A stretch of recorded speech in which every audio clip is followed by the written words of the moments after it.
For more than a decade, FTI has strived to become the leader in the aftermarket performance transmission and converter industry.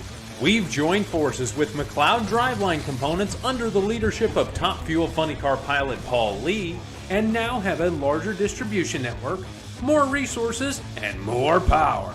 Come see us in the pits and ask how you can join the FTI family. It's not cheating, it is the competitive edge. It's time for an inside look at the most powerful motorsport on the planet. WFO Radio, NHRA Nitro. This is WFO Radio. Hey everybody, WFO Radio back after Memorial Day weekend. Hopefully you guys had a great time out there doing whatever it is you want it to do to celebrate the most solemn holiday we have, those who gave their lives so that we could do whatever we want. And I know a lot of us hung out at home and watched racing all day. Some of us were out there at the Division I race at Maple Grove. The voice of the NHRA, Alan Reinhart, will be joining us just minutes from now. We'll speak with Alan about exactly that. A lot of racing going on out there at the House of Chaos. And we'll get into all of that. We're also going to preview the New England Nationals out there in Epping. It's going to be great. Super excited to go back to this part of the country. I'm going to be, covering up in great detail, like very opaque, my fandom for the Florida Panthers and the Miami Heat. Please. It's already tough enough being a New York Yankee fan. Now to go up into that part of the country as a Heat and Panthers fan, it will be a nightmare. So let's just all keep it to ourselves as quietly as is possible. Before we get into all of it, though, I ask you to share the show. I ask you to spread it around there for all the drag racing fans out there, because we are, NHRA is on fire right now, and I'm expecting a big event out there in New England. Imagine if we got the crowd that we got at Route 66 Raceway at New England Dragway. Just take a second to think a little bit about that and how chaotic and fun that would be. Well, I tell you about the people who make it possible for me to go WFO, like Bernie's Speed Shop. Bernie's American Classic Horsepower down there in Ocala, Florida. Hopefully you've checked out the social media and you've gone to the website. They're buying, they're selling on consignment, they're building, they're doing, they're making. They have all the facilities to do everything you might want for a classic muscle car or an exotic. They deal with all of these things, even e-bikes, which is pretty cool. If you need a pit bike, an e-bike, they've got them at Bernie's. Kind of a multifaceted business there in Ocala, Florida, about 10-15 minutes away from Big Daddy's Museum of Drag Racing. If you're passing through Ocala, like so many have, check out Bernie's. And even if you're not passing through, you might want to go online and check them out for when you need to buy or sell your classic muscle car. Folks at Total Seal Piston Rings, the leader in ring seal technology, got a new episode of Hidden Horsepower getting ready to drop. The most recent episode with Mark Malberg will make your head spin. It is really an exercise in learning about what it takes to create the proper conditions for the ultimate ring seal. And Mark Malberg is a surface expert, is really what he is. Like, well, what is surface? What does that mean? Shouldn't it all be smooth? Not really. And he will go into detail on this episode. You can find it now, but it's all an exercise to learn about ring seal and how important it is. And you can go get the best cylinder heads and supercharger, except if you're not sealed up, you're not getting the maximum out of those parts and pieces. So go to TotalSeal.com and make them your first call, not your last call, like so many do.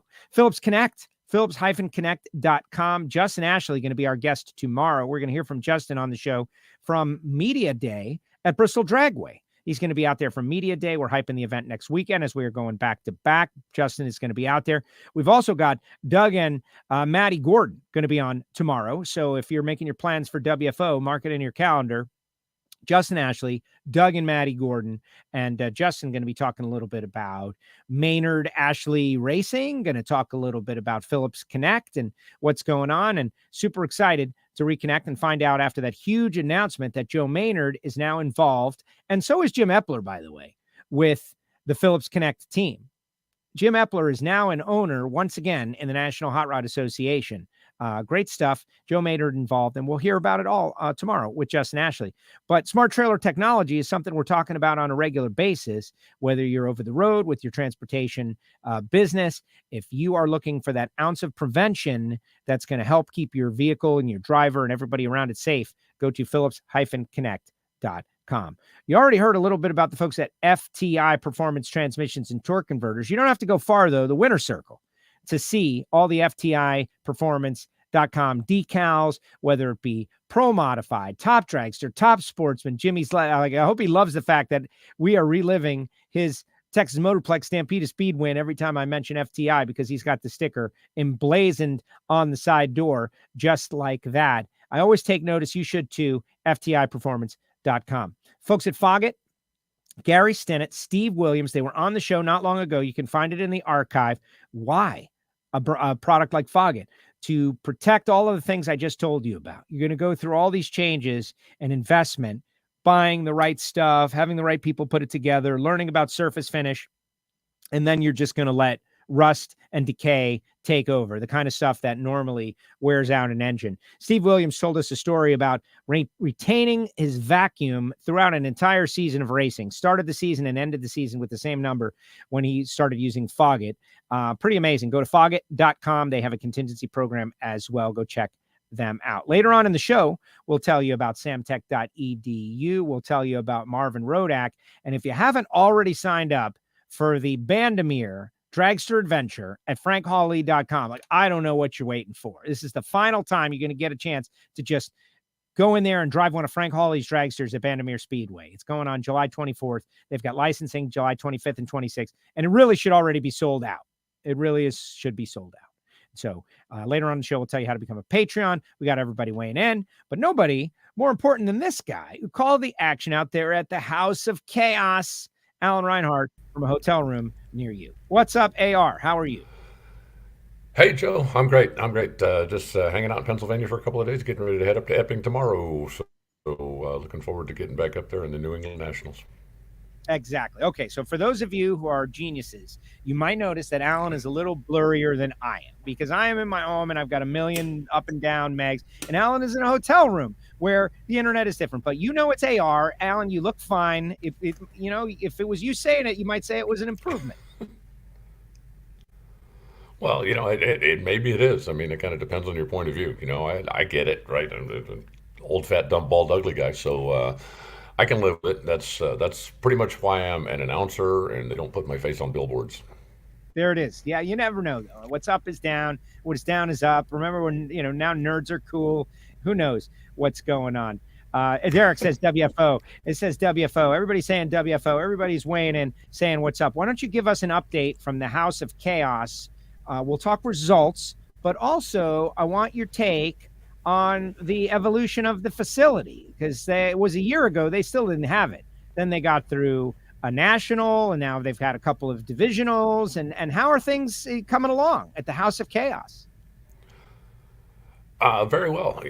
Kenny and Kyle and Shane, who's the general manager out there of the team, they continue to make improvements. They continue to make investments in the facility. They've got big plans for the place. And, they do a lot of stuff out there. They're certainly broadening out a little bit, not just using the racing facility, but using the facility itself. They've got a big, like a lantern event coming up this weekend. They've had musical festivals out there. There's a lot of stuff going on. And they, again, continue, to update and improve and reinvest in the facility. So I think everybody that came here last year and went, wow, look at all the stuff they've done in just a short period of time. You're going to come back this year and you're going to look around and you're going to go, wow, they've got a lot more stuff that they have done, that they have improved. I don't think there's any question. You look around the facility, and for the last decade or so, some of just the regular maintenance and improvement stuff had not maybe been the highest priority. And, oftentimes just, a little paint, a little wallpaper, and, a little spiffing up, and can really change the feeling of the place. And Kenny's a big believer in appearance, and he's also a big believer in aesthetics. He wants his customers to come in and to see, a clean, nice, decent, friendly place that they want to come back to. So he's making pretty big investments to make sure that that's what they see and that's what they experience when they come in. I certainly hope so. And, the Koretsky family, there has been no doubt, like they have put their money where their mouth is over the years, supporting all these different drivers and their dreams with sponsorship, the years that they had Nitrofish, and I guess still do. But this purchasing this historic raceway and keeping it a raceway for everybody in that area, just like the ultimate, like thank goodness for that family. They are beloved in the world of drag racing, and I can't even imagine the stories as we, and I think you might have heard, I certainly put out some social media last week, went up there and had the final meeting, Palm Beach International Raceway. We lost. It was a vote of 7-0. I certainly talked about it on the show with Wilk and Clay Milliken on Thursday, but that battle is over now. And to think that the most populous portion of the country having fewer and fewer racetracks, and what Kenny Koretsky and Kyle did, and Kenny Jr., to step up and save the facility and keep drag racing going, it shows that some things are important that aren't money. Well, true. And I think the fact that first, Kenny is so passionate about drag racing, all that he's done over the years, and I wonder, how many people that watch recently even remember that Kenny Koretsky at one point in time ran a top fuel car. There was a short period of time where he raced a top fuel car and a pro stock car at the same time. He has always had a big passion for drag racing, and he's a guy from Pennsylvania. So this has always been kind of his home facility. I think even before the rest of the world heard of Kenny Koretsky, he was going to Maple Grove, he was racing, he was doing, and when the opportunity came up to own it and to make sure that it stayed a racetrack when its future was certainly in question at the time, was something that he was willing to invest his money in. And I think that it's also interesting to note, he's a businessman, okay? He didn't do this simply out of the goodness of his heart. He did it because he believes it's a good investment, and hopefully the community will continue to support. Last year came in and sold the place out, and the crowds were terrific. The weather was terrific. Everybody came, and they wanted to thank the Koretsky family for making this happen. And you need to continue to keep supporting your racetrack. The number of people that I've talked to, and you've been in the same position over the years, right? It's like, yeah, I haven't been out the racetrack in 10 years. I heard they're closing it. Yes, because you haven't been there in 10 years. I mean, if you have a favorite pub, if you have a favorite wing place, if you have a favorite car wash, if you quit going, they're not going to stay in business. You have to be able to support those businesses, and especially people that rely on spectators coming out, people coming out and buying tickets. And I also think that we've seen over the years simply the cost of, whether it's taxes, whether it's maintenance, whether it's the day-to-day expenses of running a facility that size, they've got to be able to generate income. And people that run racetracks are having to get a little creative, right? Instead of just, okay, we're only going to run the place on Friday and Saturday, or we're only going to run the place Saturday and Sunday, especially if you're sitting someplace in cold weather, right? Where your entire season is only going to be from April maybe, or May to October. You've got to be able to figure out other ways to generate income. They're doing that here. And I think, and you'd know this better than I would, but I think that's probably part of the issue down there at Palm Beach was, the land became valuable. So now the racetrack, the business has to become valuable enough to keep the land. And if they're not generating enough income with the racetrack, if they're not utilizing it to its full potential, then I certainly understand from a business standpoint why you would sell out. It just makes financial sense. Well, so there's a lot of details that came out of it. And I talked a little bit about it in the Clay and Wilk show, so I don't want to go all back over it. But the people who owned the track took ownership of the track as in a default. And so they didn't really want to own a racetrack. They didn't buy a racetrack to run it, but they did try to run it, but not really. They were kind of just, keeping it alive until the time was right. And that seemed pretty evident by only having 40 events a year. But in the end, the finding of the official magistrate, or whatever you want to call him, was that you can't force someone who owns a business to run the business that they don't want to run.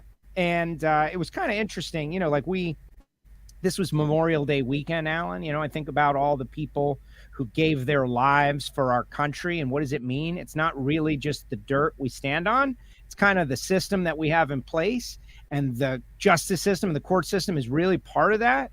And so these people, there was a big court battle. We went to multiple rounds. We fought it out. We made our case. But in the end, the decision went against us. And so a lot of people were like, yeah, this, it's like, hey, you get ruled against. You got to take it and you got to move on. And that's what a lot of people are doing.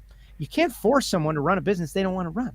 And that's where it all kind of went south with PBIR. So that's going to be maybe a warehouse or a logistics hub. The great news, though, was that one of the commissioners, through the passion of the racers, and this is why you got to fight, and this is why I'm recounting the story here, at the very end said, there is a 128-acre parcel of land in Palm Beach County, owned by the county, that had been earmarked to be a public-private partnership for an ATV park, right? An ATV park for people to go zooming around on their ATVs.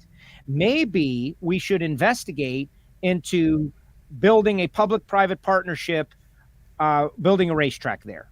And they commissioned that study on site. Now, you could say, well, that's nothing. Or you could say, hey, that's something, which is what I'm choosing to do. And hopefully I'm going to reach out to the commissioner, and, Madeline Marconi is already involved.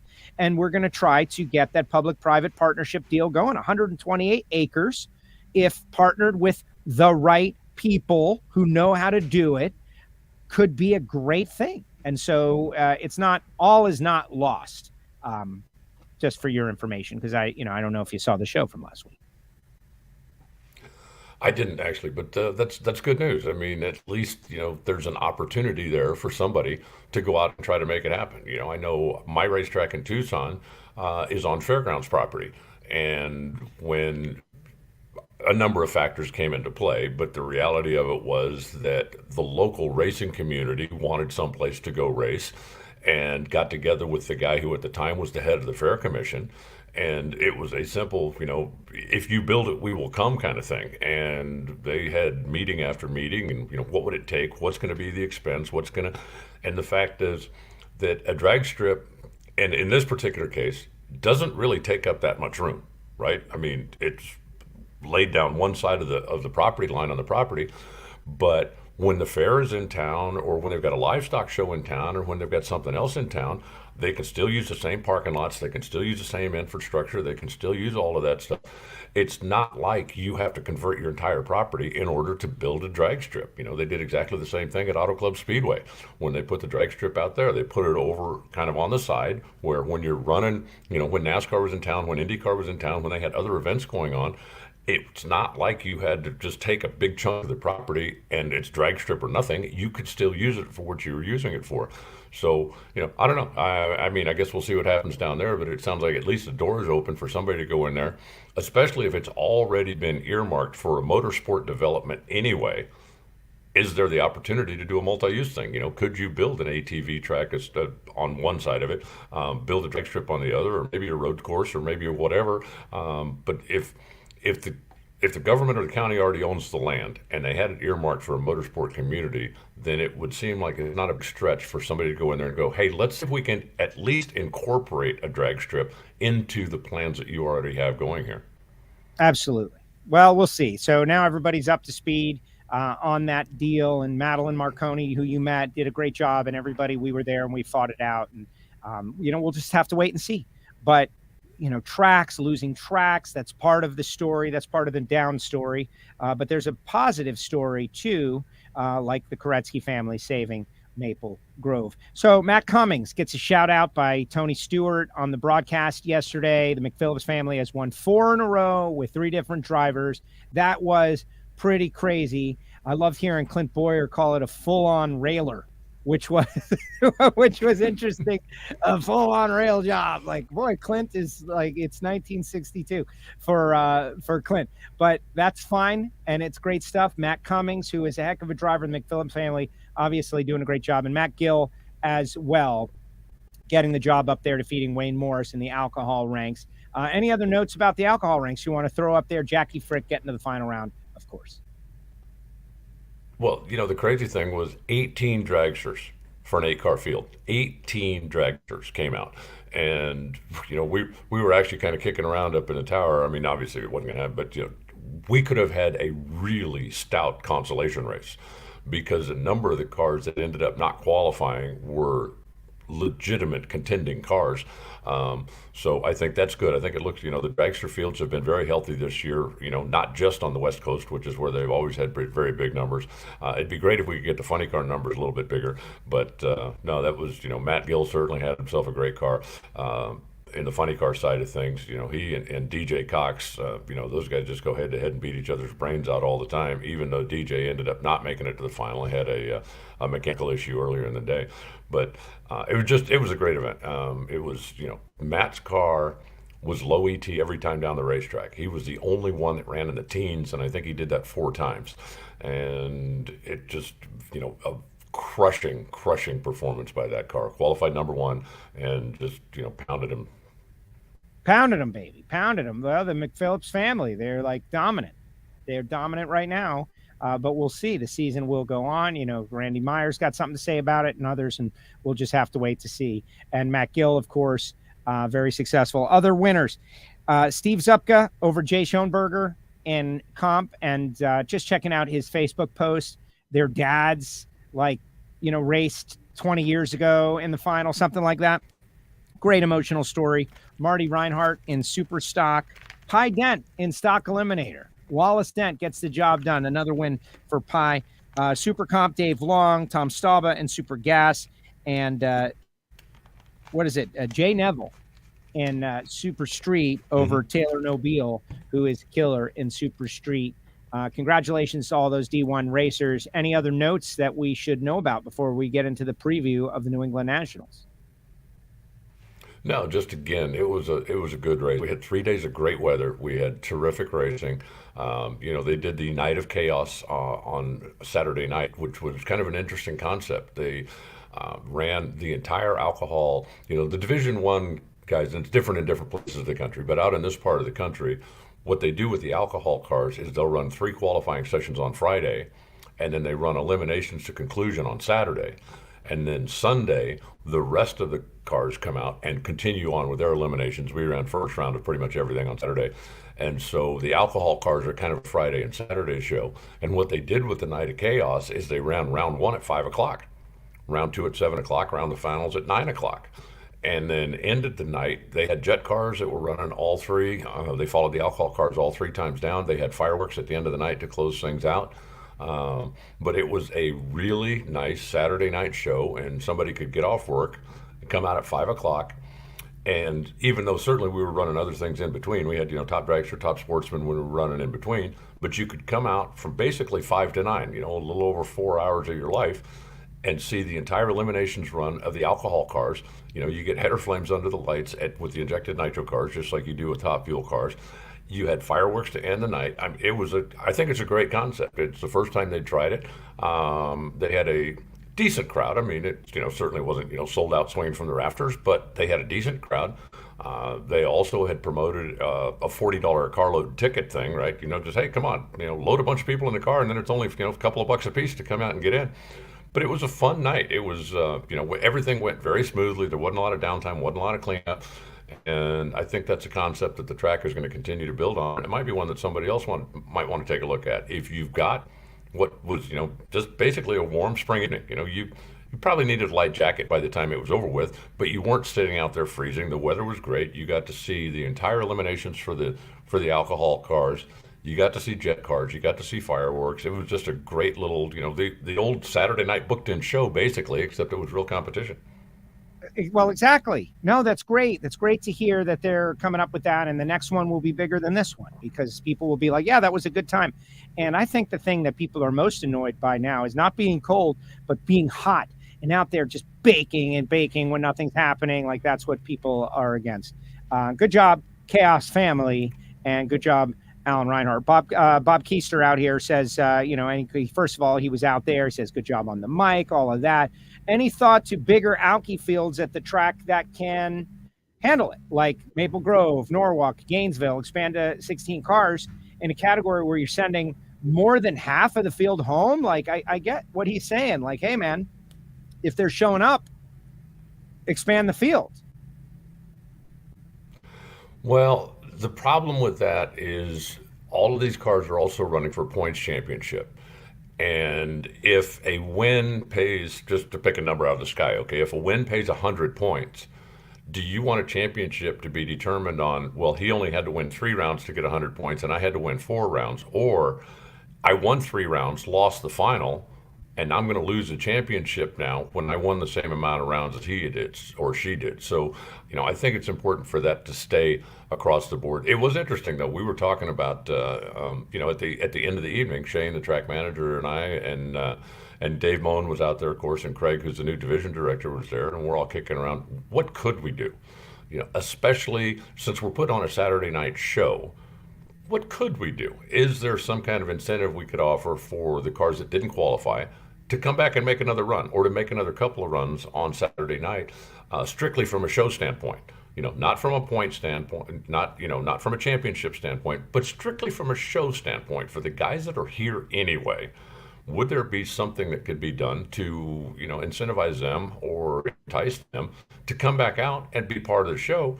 Because as well I do, if you come out Saturday night to watch a show, if you got a chance to watch 10 cars or you got a chance to watch 20 cars, 20 cars is a better show. So is there something that could be offered to have them come out and just make runs down the racetrack and put on the show? And that's a conversation that came up with some pretty interesting ideas. So we'll see going forward if the racetrack wants to implement any of those, or if they reach out to the racers, and if the racers are even interested. Because there's times when it's like, look, if I'm not going to win the race, I don't care anymore. But to tell the racers, hey, look, we've got something to offer, whatever it is. If you'd like to come out and help us enhance our show, that might be at least an opportunity for them to get a little bit more track time and to at least show off in front of the people that were there. At the World Series of Pro Mod, which is 6 months ago now, mid race, right? And that's the flexibility, like of being able to do a one-off thing. Mid race, they said, you know what? Let's have a second chance race with the cars that did not qualify. We'll run them, and of the winners, the 2 quickest ETs will race in a final round for some like 10 grand or something. They came up with that all on their own, the racers, but they had already traveled. They had already missed a show. Mm-hmm. So everything at that point was a bonus. They were already there. They just needed fuel and try to keep the thing together. And Melanie Salemi ended up winning the deal, and that turned her weekend from sad and unfortunate to happy and great. And everybody got a little bonus action, and the fans loved it. I love the flexibility of being able to try things like that. But you got to have the cars, right? And you guys had the cars to make it happen. All right, let's turn our attention to New England. If we got the crowd that was at Route 66 out there at New England, they would close the place down immediately as a fire hazard. It would be crazy. We're going to get a packed house. These races usually near or close to a sellout. The New England fans are over the moon when it comes to the fact that we're there. But at the same time, Stan's there. He's like, hey, man, how come no 16-car field? And the deal is this. It's a real hassle to get through the most populated part of the country for a lot of these teams. Jacob McNeil not going. TJ Zizzo not going. Leah is going to get the Mission Foods Too Fast, Too Tasty option because she's going to be there. The quickest loser of the previous round gets the spot. But it is what it is, right? Like, what can we expect people to do unless we're going to have more regional cars in New England? The race has got to be about the people who are going to be there, not the people who aren't. Agreed. And, TJ Zizzo is a part-time racer from the get-go. He wasn't going to pack up and go to be part of the Mission Too Fast, Too Tasty Challenge, as much as I'm sure that he would love to get out there and be in it and have a chance to win the extra money.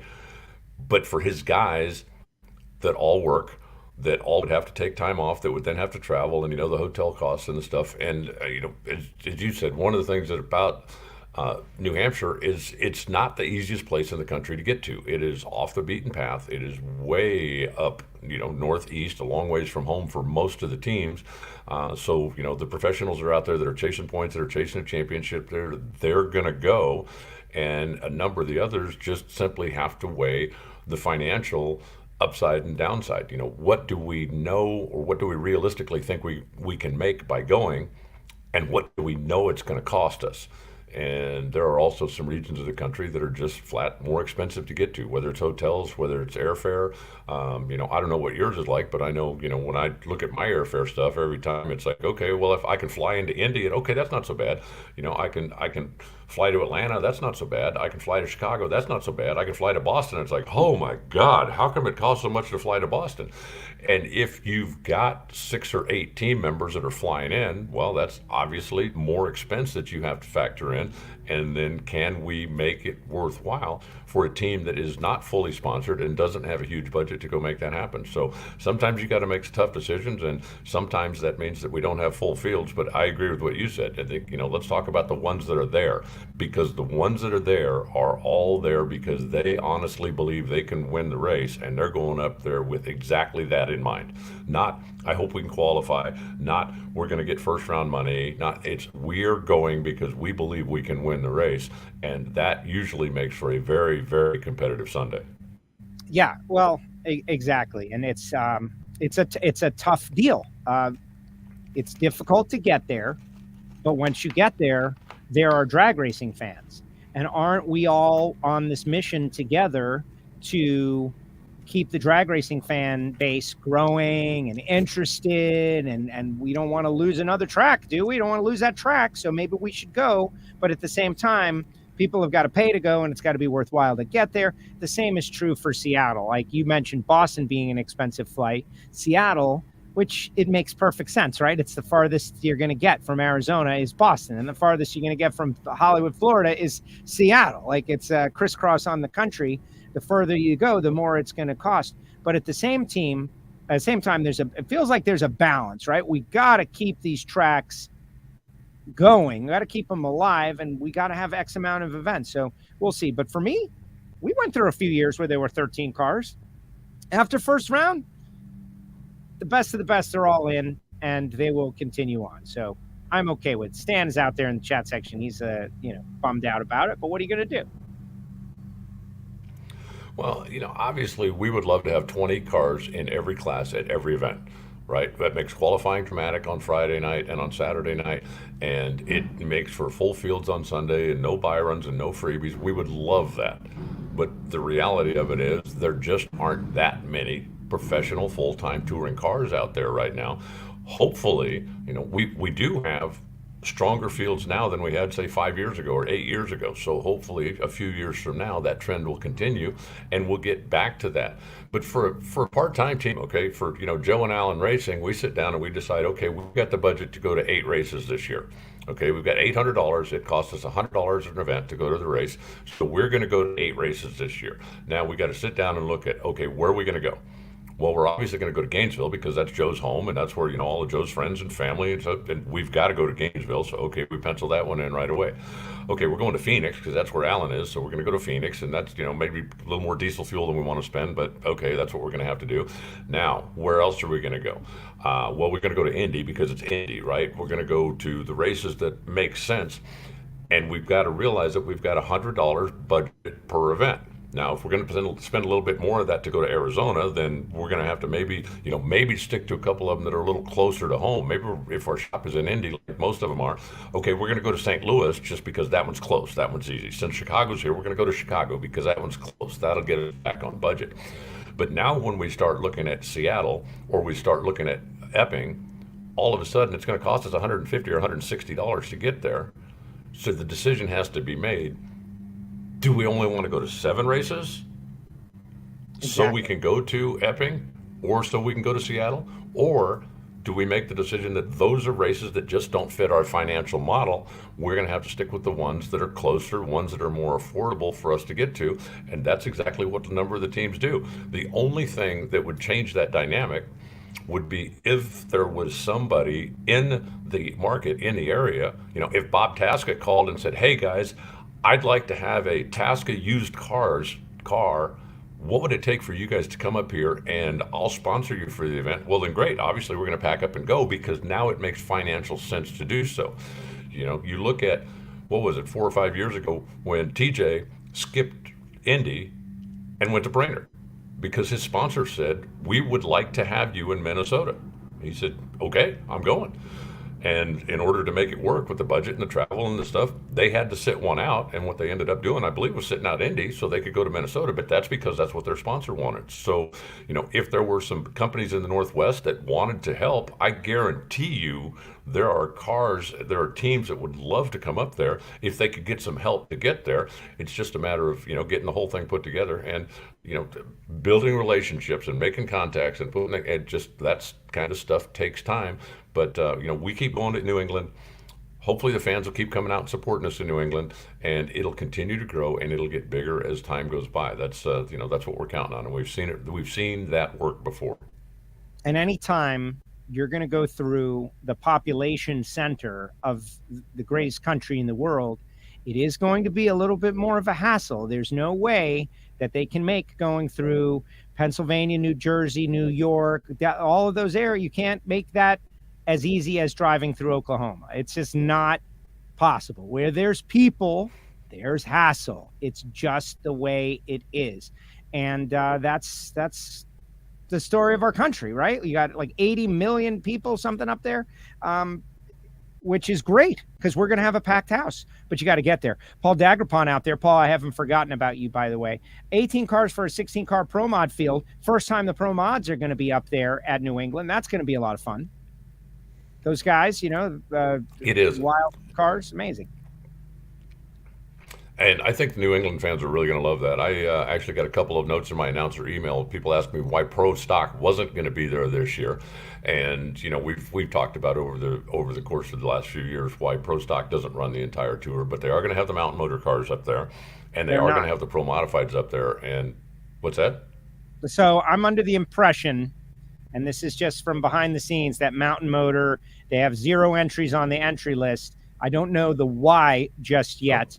They were going to have them, but currently there are 0 entries on the entry list. And I was having a conversation with someone behind the scenes, says it's probably not going to happen. I don't want to get in the middle of maybe a last second negotiation, but I don't think Mountain Motor Pro Stock is happening as of right now. Don't know why. Okay, well, that's breaking news to me. I had not heard that. But I still think, the fans are going to love the Pro Mods. You're going to have some really fast door slammers up there, some loud, wild, exciting cars. And, come out. I guarantee you they will not disappoint you. The Pro Mod guys, and we're going to put on a heck of a show. Excellent. Definitely. Clay Millican getting the win. Tim Wilkerson getting the win out there. Very popular wins. TJ went rounds, but we're in the summer months and racing the racetrack. It's getting hot. We're past Memorial Day, racing the racetrack. And to see Jim Oberhofer get that first win since 2019, to see Wilk get that first win since Skag, can they keep that momentum going into New England? We're going to find out. I think that, Tim Wilkerson has had a good car. It's just the fact that, the big three between Robert, Ron, and Matt, they haven't left a whole lot of crumbs for anybody else. And once Robert, Ron, and Matt were all spectators by basically a little after lunch, all of a sudden it was a wide open affair out there. So, I think you just keep going down the racetrack. I think when it gets hot, when you get to the point where, you guys, the big three can't go out there and run 385 or 386 every time, then all of a sudden you open up the possibilities to have some different winners. There was a lot of just interesting stuff that happened in Chicago. I don't know how many people noted, but it's the first time in more than 25 years that the number 11 and 12 qualifier raced each other in the final and top fuel.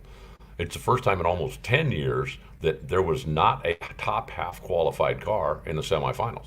It was a very, very interesting top fuel ladder to watch as the day goes on. And hopefully we made a big enough impression on the folks up there at Chicagoland and Route 66 that will be the reopening of the racetrack and not just a one-off. And I've still got my fingers crossed on that. Yeah, certainly. The emotion was heavy emotion. But that's one of those deals where it's kind of out of the control of the direct folks at the NHRA, as you know, like NASCAR owns the facility, and I heard a lot of stories from the local community. But I felt like it couldn't have gone much better crowd-wise. So we'll see. We'll just have to wait and see. Like you said, fingers crossed. Funny car. Well, first of all, we got Justin Ashley tomorrow. What do you think about the Joe Maynard deal? Joe Maynard, man, he's investing all over the place. Joe Maynard, he's in with Wilk. He's in with Tony Schumacher. He's now in with Justin Ashley. He's all over the place. This Joe Maynard is making big moves, money moves. Yeah, glad to have him. And, the more he wants to get involved in the better, because if you look at Joe Maynard, what he's done in the business world, he's obviously been very successful at it. That's why he can do what he's doing now. But if you also look at what he's done from a philanthropy standpoint, he is a very big supporter of colleges and local schools in the neighborhood where he is from, where he and Kathy live. He has been a very big supporter of the next generation that are coming up. If somebody comes in, and I think that the things that really impress him are a good work ethic, and just, being a good human being, basically. That's the kind of people that he is attracted to, because he has been very successful in life, and he wants to help others achieve success as well. But you've got to be able to put in the effort, and you've got to be able to you've got to kind of fit the mold, so to speak. You know what I'm saying? I think that he looks for people that are like himself, people that want to do good things, people that want to help. People that live a positive life, and he wants to get involved with people like that. And I think when you put together that list of stuff, I mean, you're talking about Justin Ashley. You're talking about that team over there. Very positive outlook, willing to help anybody that needs help. Very upstanding, for lack of a better word, I think. And I think that's the kind of people, again, that Joe and Kathy Maynard are attracted to, because that's the kind of people that they are. Yeah, absolutely. Great news for Justin, because as I understand it, and we're going to talk to him tomorrow about it, this is going to enable the team. It's about, resources and doing things that are going to bring them and the sport to the next level. What does that mean exactly, right? We're going to talk to him about that. They are very creative people, the Ashley family. Look at the way they've been able to get to where they are from where they were in just a couple of years. To have the resources to do more, to bring in more, is great. It kind of goes back to that old saying, right? Like, if you do what you've always done, you're going to get the results you've always gotten. Whereas Justin understands that drag racing, has to do new stuff if you're going to bring in new people. Agreed. But I also think you look at it from a strategic standpoint.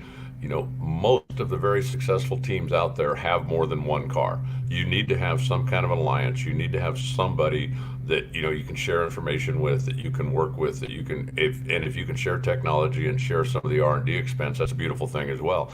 So you look at Mike Green and his history with Tony Schumacher.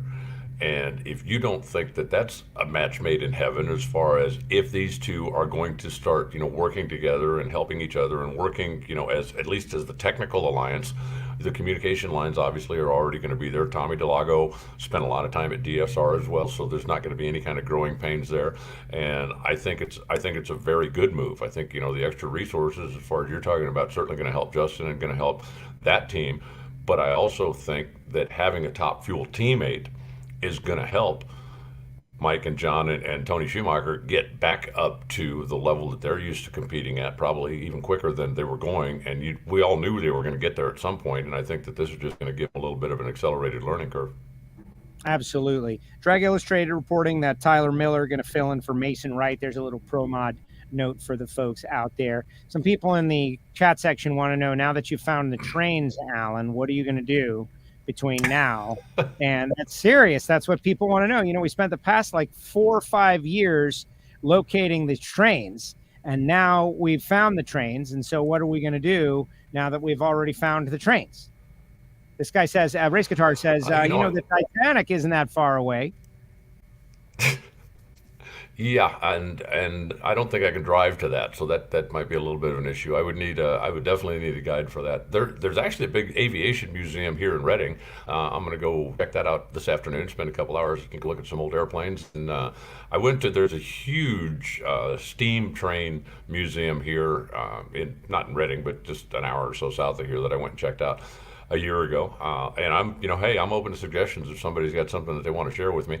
I did speak with Bucky Hess, who was here this weekend. They had a Hemi shootout race that Jimmy Daniels won, and Bucky invited me to come by and see his place down in West Virginia. So that's something that I'm going to do next week, I think.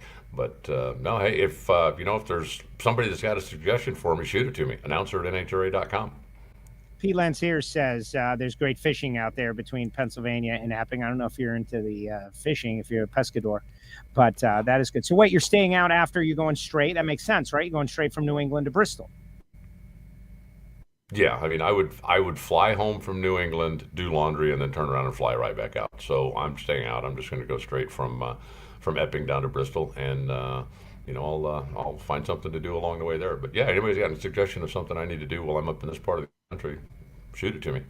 All right, Joel is out there with a question about Alan Przinsky. How's he doing this year? Let me change it into a different situation, which is, okay, Pro Stock Motorcycle, we already know Gage Herrera, he's the show. Undefeated still, amazing stuff.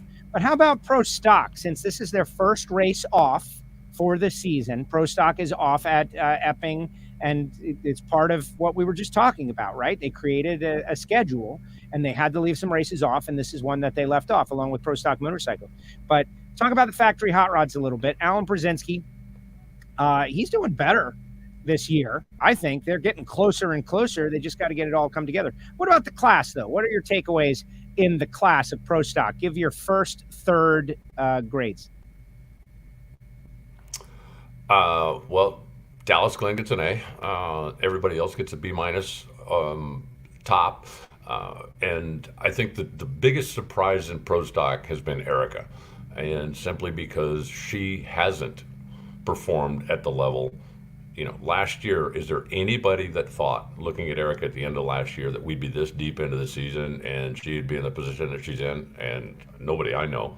I think, you could say the same thing about Greg, that he hasn't performed, especially when you look at what team cars are doing. Okay, it's obviously not a horsepower problem. It's not that Elite isn't making enough power. It's not that KB Titan all of a sudden has got 100 horsepower more than Elite and they're chasing.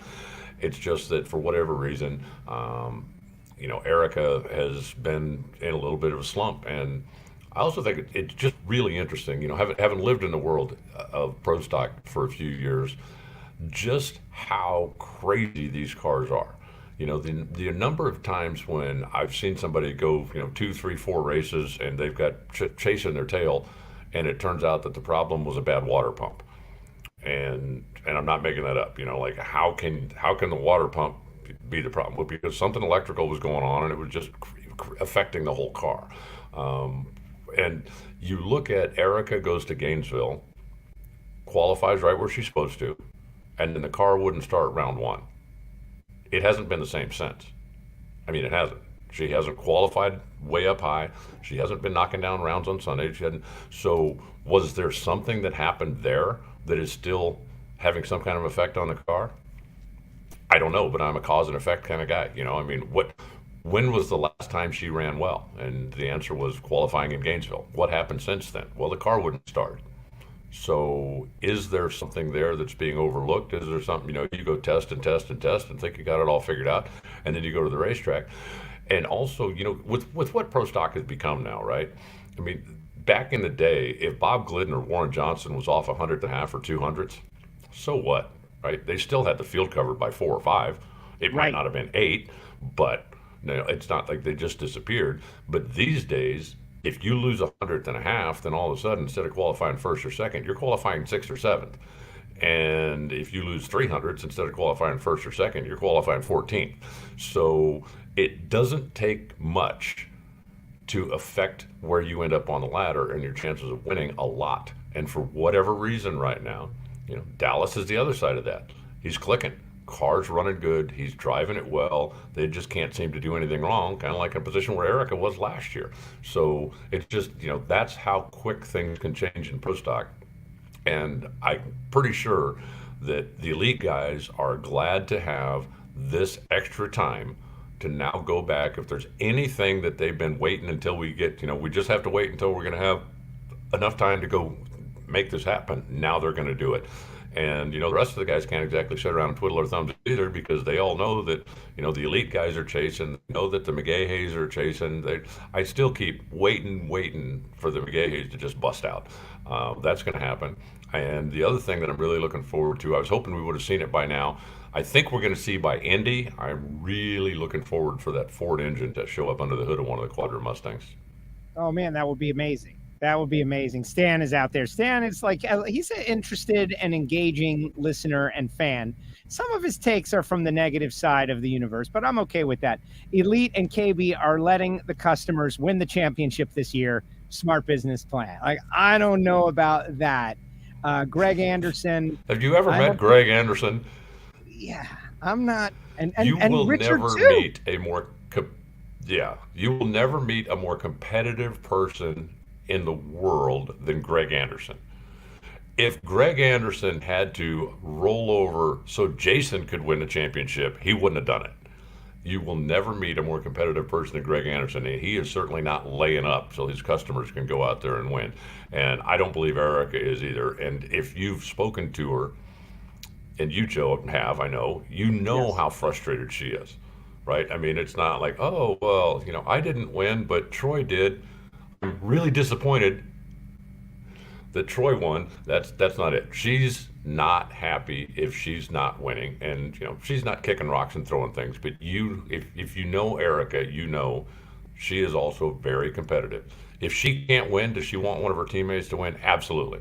But she is not taking it easy on anybody out there, no matter whose engine shop they come out of. There you go. Jim Parks recommends the Yuengling Brewery Tour. I am a fan of Yuengling. I've done that. You did it. Yeah, you've done it already. Okay, excellent. Yeah. Go again, man. It's just beer. Yeah, I guess you can never have too many brewery tours, can you? Let me see that brewery again. All right, Alan, great job. We'll see you in a few days. Obviously, heading up there to the New England Nationals. It's going to be great. And I'm just excited to get going again. And back to back, we're going to go New England, we're going to go Bristol, and then we're headed to Norwalk, and just like that, the Western Swing is coming. Can you believe it? The season is flying on by. It certainly is. I'm looking forward to it. We had great weather weekend up here in Pennsylvania, and I hope we have the same when we get up to Epping this weekend, because, as always, give us great weather, and we will take it from there. Looking forward to getting back to the track. Simple as that. All right, Alan, be good. Have fun. There he goes. See ya. NHRA Reinhart. Follow him on Twitter, and you can keep up with his escapades, whatever they are, wherever he ends up. Like, don't go into the middle of nowhere without telling anybody, searching for like the world's, the Holy Grail or something. Don't do that. The original train story was a great one. You can find that in the archive. Get your comments in the comment section, guys. Like, look at Derek. He says, I like Maynard is coming into the sport, but it is a little crazy because what happens when he leaves the sport, several teams will lose part ownership and funds. Yes and no. Like, this has it's happened before. And I think the money in the sport for now is great. And then when it goes away, if it goes away, you figure it out. Like, oh man, that Budweiser sponsorship was terrible when Kenny Bernstein lost him after 30 years.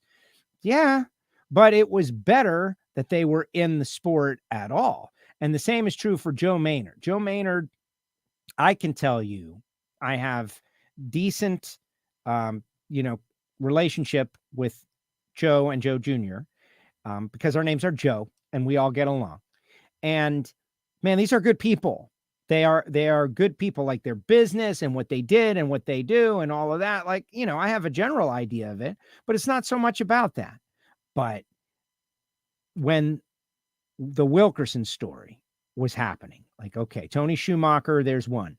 Should I get into this? Yeah, I'm in. Boom, they won a race. But the Wilkerson story, like, Wilker's doing okay. Why did he want to do that? What was the reason? What great benefit did Joe Maynard get out of the Wilkerson story? Well, he wants to see Tim Wilkerson have everything he needs to compete for a championship before Wilk, whenever it is, decides to hang it up. Well, what does he get out of that? Nothing, except what he wants and what's good for the sport. And that's what I like about Joe Maynard is, I said it at the start of the show, and we'll say it again and again from time to time. not every decision can be or should be financially based. I know a lot of people will disagree with me on that. And maybe if I made every decision based on financially based, maybe I would be in a different place, right? That's very possible. But I would be a different person. And there are a lot of people who make their decisions based on what makes them, get this, feel good. Oh my God, what a horrible thing. What's good for their friends and their family, what's good for other people. It's crazy, some of the stuff that people take into consideration when they make decisions. And my take on Joe Maynard is that he's making decisions for things other than the bottom line. You know, his wife, Kathy's dealing with a very difficult situation. That's the kind of thing that gives you perspective that extends beyond numbers in a bank account. And the really good ones find a way to make money while doing those wonderful things. And I think Joe Maynard's going to figure out how to do that as well. Look at Tim Wilkerson. Like, they've already won a race. 500 people from Skag were there. Those people they went nuts. They loved it. They had a wonderful experience. They love NHRA drag racing. It's a very productive deal for them. So we're already seeing benefits. Justin Ashley going to be on the show tomorrow. We'll ask Justin, like, what's the plan? What are you planning on doing with this new relationship? And we'll see. But also on the show tomorrow, Doug Gordon. I know nobody cares about Doug, but Maddie Gordon, who just got licensed, and the Alcohol Funny Car is going to be on. Doug and Maddie going to be on the show at 1:00 Eastern time. Justin going to come on at 1:30 from Bristol Media Day, because we're a week out from Bristol. So if you're in New England, you should be ready. If you're in Bristol, you should be ready, because NHRA drag racing is coming to town. All right, get some comments in the comment sections. Like Stan's got one. Joe, what did you think of the Monaco race? I will tell you in a moment. As a Ferrari fan, and then generally the Ferrari fan stuff, kids, earmuffs. Everybody else, it was pretty normal. But let me tell you about the folks at Frank Hawley's Drag Racing School. Guys, they just posted the other day. They've got a big program coming up at Bandamere, and it's July 24th, the Dragster Adventure, and then a 2-day licensing course, July 25th and 26th. This track is going away. This is one of those facilities that we are losing. It is a done deal. There's nothing that can be done to stop it. 866-480-7223. Had great conversations with Tammy about this deal. We got the inside, perspective of it. She's going to come on the show to tell everybody about it as we get closer. But in the end, it's the same thing as Palm Beach. You buy this pen for 69 cents, and then suddenly it's the last Winlight Communications pen. Thank you, Kelly. And suddenly somebody wants it, and they're willing to pay me $20 for this pen. As much as I love the pen, and it writes well, it's more valuable to me sold. And there is a number for everybody out there in the universe. The problem is we need to create new pens for people to use, because we can't have a world where there are no pens, because then what will we do? And so someone with the means needs to begin the strategy of building new pens. And we haven't gotten there yet, but hopefully that's happening. But if you want to race on Bandamere, you want to drive a dragster, you can go to Frank Hawley right now and just show up with nothing and have this wonderful experience, which I really think you should do. And make sure to sell it out. Give them a call. Tell them you heard about it on WFO Radio. There's my buddy Marvin Rodak.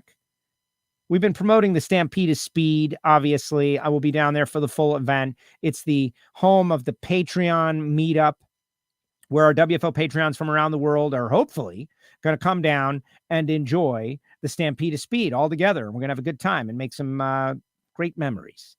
Marvin Rodak lives down there. He's going to be a part of it. Give him a call, 817-924-6821. Can you believe that right now for a minute I was like, oh my gosh, I forgot the number. But then it came up, finally. 817-924-6821. Call Marvin about the coffee, about the hot sauce, about the spice rub, everything that's so good. Call Marvin and get on the program. And then there's samtech.edu, the School of Automotive Machinists and Technology. Thinking about the future, who's going to do all the stuff, the work, the CNC programming, and the motorsport EFI tuning. Shane Tecklenburg can't do everybody's stuff, although he's trying. We need new blood in the sport. And you can tell that the folks at Samtech are doing a great job of pushing people to that destination, whether it be SpaceX, whether it be NASA, getting them placed. You get a core education about machining. I just heard on the Jason Galvin podcast, Life's a Drag, that Austin Hayward was a samtech.edu graduate. And Austin's out there going, you knew that, Joe. A lot of people. Chris Vang, Samtech graduate. So many people that are involved in the sport are Samtech grads. You can be too. Call Brian Massengill. Tell him you heard about it on WFO. And then the Patreons.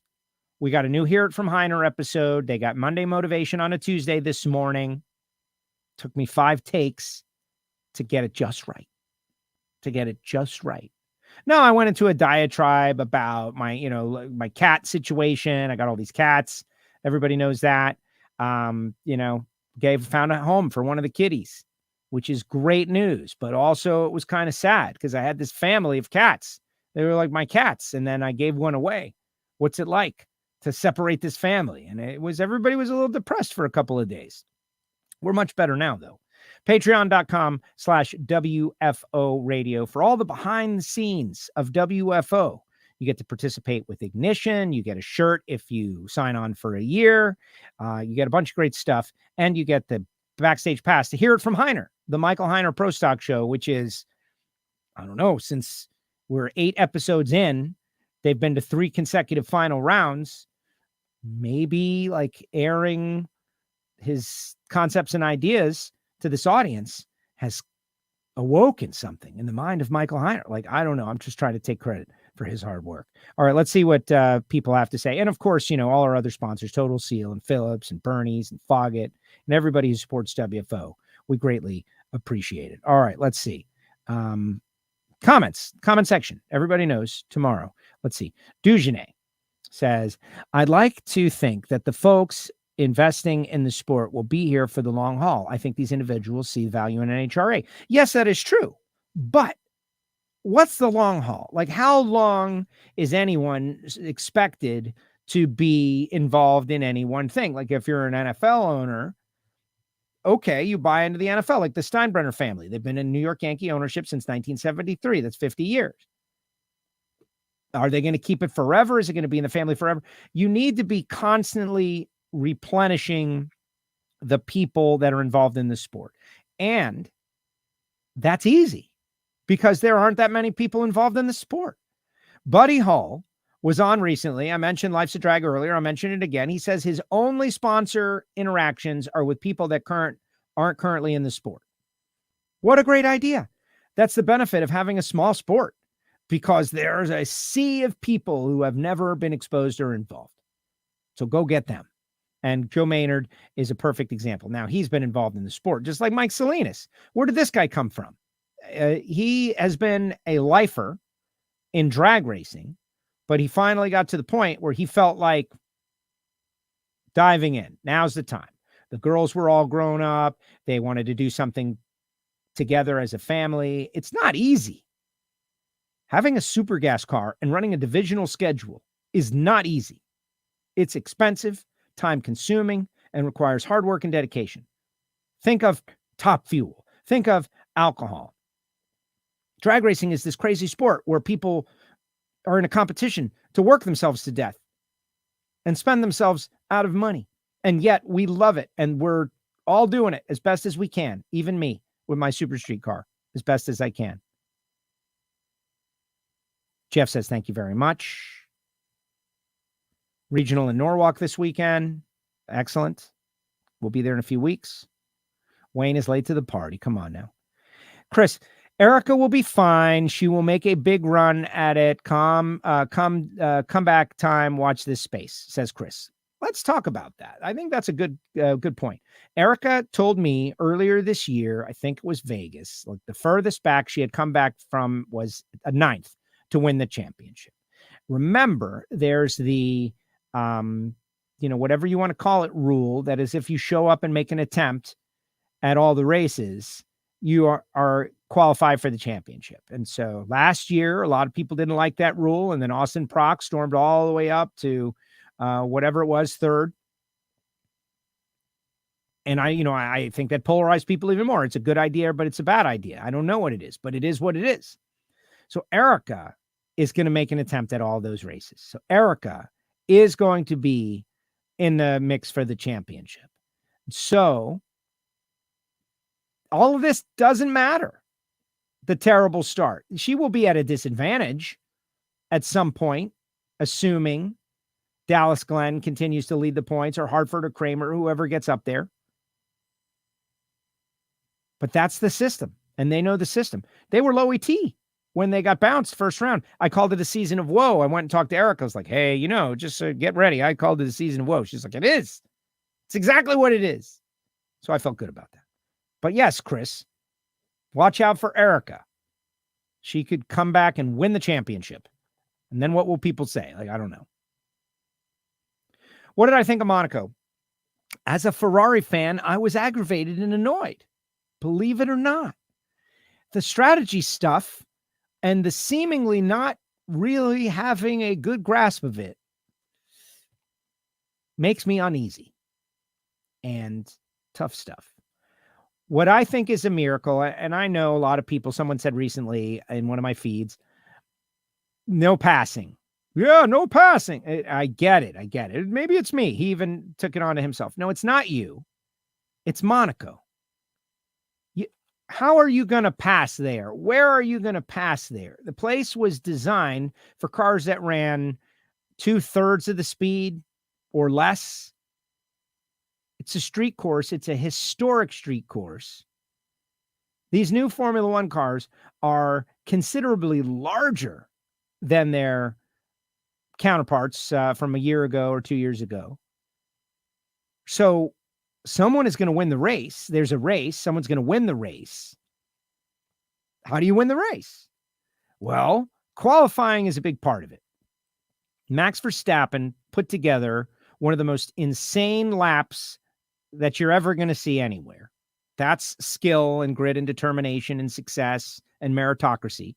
He got the number one grid position, and he got a great start with Fernando Alonso next to him, and so he held the grid position, and they ran a flawless race, and they won it.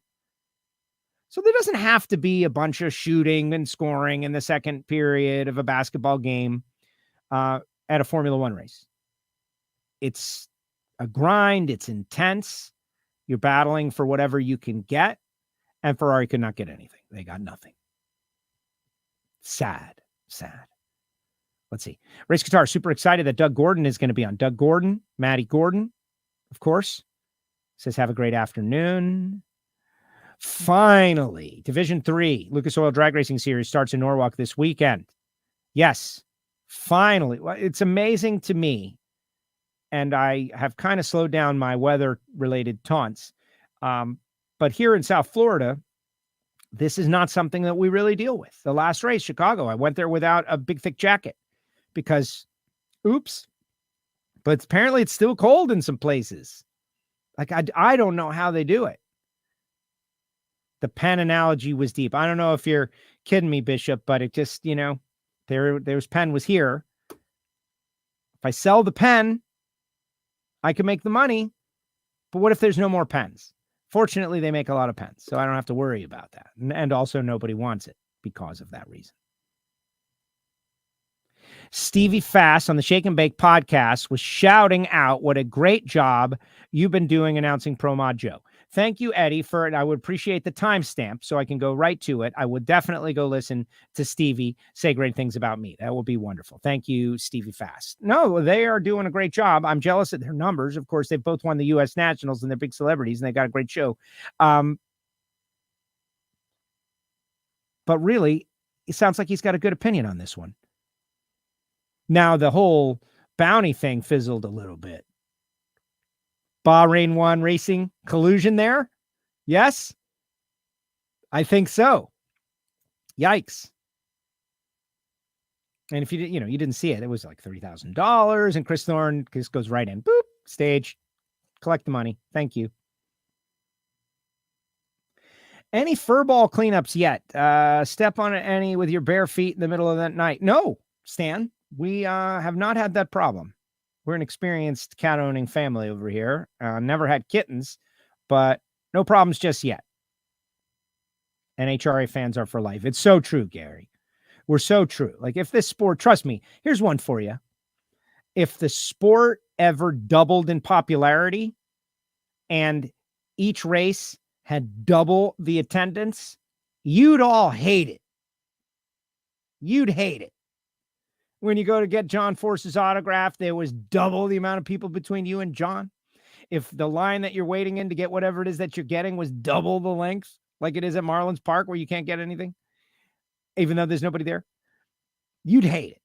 So appreciate what you've got now, which is amazing. It's like a VIP experience for something that you really love greatly. I know I do. And I know like Texas Tony and all these people out there that are spending their time and their vacation time. They're going to more than 3-4 events. They all get it and they all love it. And they want the sport to grow and become financially sound more so than it already is and survive. But these could be the golden years right now, right before a big pop. Like how Yogi Berra said, the great Yogi. What is it? Nobody goes there anymore because it's too crowded. Gotta love Yogi. As a baseball player, for all you kids out there, there is a very competitive season in all classes. Going to enjoy it as long as I can. That's right, Scott, with the exception of Super Gas and Super Stock. Super Gas, Sherman Adcock, and Kyle Rizzoli. Yeah. Paul Dagrapon. True. Trying to run a pro mod operation with just my girlfriend Tracy is killing me. Finally, have some help, but still a lot of work. Exactly. Somebody go volunteer and help Paul, please. WFO, like we've got some qualified people out there, Paul. They come up, they say WFO. I can certify that at least they watch the show, which they should be. Don't let them touch anything important. But if they want to wash parts, you should let them do it. Qualifying was really exciting. Yeah, no, qualifying was really exciting. And we got a little rain at the end of the race just for giggles. Team Estrogen credited to Mr. Bartone. Yeah, no, they definitely are. And they're kicking everybody's butt. That's why I loved Phoenix testing. Barely any fans. Oh, yeah, no, super VIP. It's all to yourself. Double the line for gyros. Can't handle that, says the Yeti. And only way the super glasses are washable is at 1,000 feet. Yeah. Yeah. I mean, I watch them no matter what, because it's people that I like and care about. And I think it's interesting and I know what's going on. But if I have to choose, I'm going down there. And it's very exciting. They're making the cars do stuff. I need WFO decals, sir. Here's the deal. I have WFO decals at the track with me all the time. Are they on me at that exact moment? You got to ask. And usually the first person kind of takes a bullet for everybody else because I say, oh, no. And then I go get them. But yeah, Paul, we'll get them. I'm going to try to figure out something with one of the race teams that I can just put them there. Maybe Hot Rod Randy, maybe they'll be there. Maybe we'll put them for something cheap, like $1. You get one when you buy a t-shirt at Hot Rod Randy's or something. No, I'm a driver and I will always find myself at the front. That's right. Always. You're always going to be at the front. Fun seeing so many NHRA folks at the Indy 500 yesterday. Clay supporting Rick Ware teammates. If you didn't hear Clay Millican, he had never been to the Indy 500. And so he gave out his pre-race premise on the show last week. You should go check it out because I think it will be interesting when he does talk about his experience, what he thought. And I think you will like it greatly, Clay. And for those that didn't see it, we had Clay and Tim on together and they talked with each other and in many ways debriefed with one another.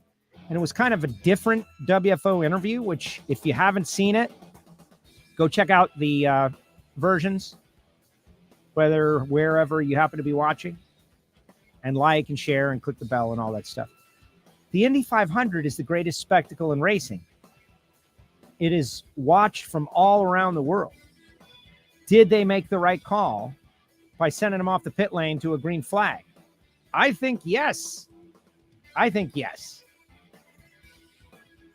Based on the results, if they had wadded him up and all slid on their halo or whatever it is on their roof across the yard of bricks, then we would have probably felt differently. But since they came through okay, Joseph Newgarden caps a Penske day where Penske swept everything with Ryan Blaney. How come nobody, let me ask you this. Let me pause the music for one quick second. You notice nobody has dared suggest, not that I have seen, that call without precedent occurred to give the guy who owned the racetrack and the guy whose team eventually won an unfair opportunity to win. I haven't seen anybody say that. Drag fans. Why is it only the drag racing fans that delve into every conspiracy theory? I wonder. Because let me tell you, if John Force owned a track and they made some sort of call that they had never made before, and then a John Force car won the race, you can bet people would be saying some stuff. I know. Pete's going to Formula One Vegas. We got to get some of those Formula One fans over watching drag racing, guys. If you hear people talking Formula One, aggressively engage.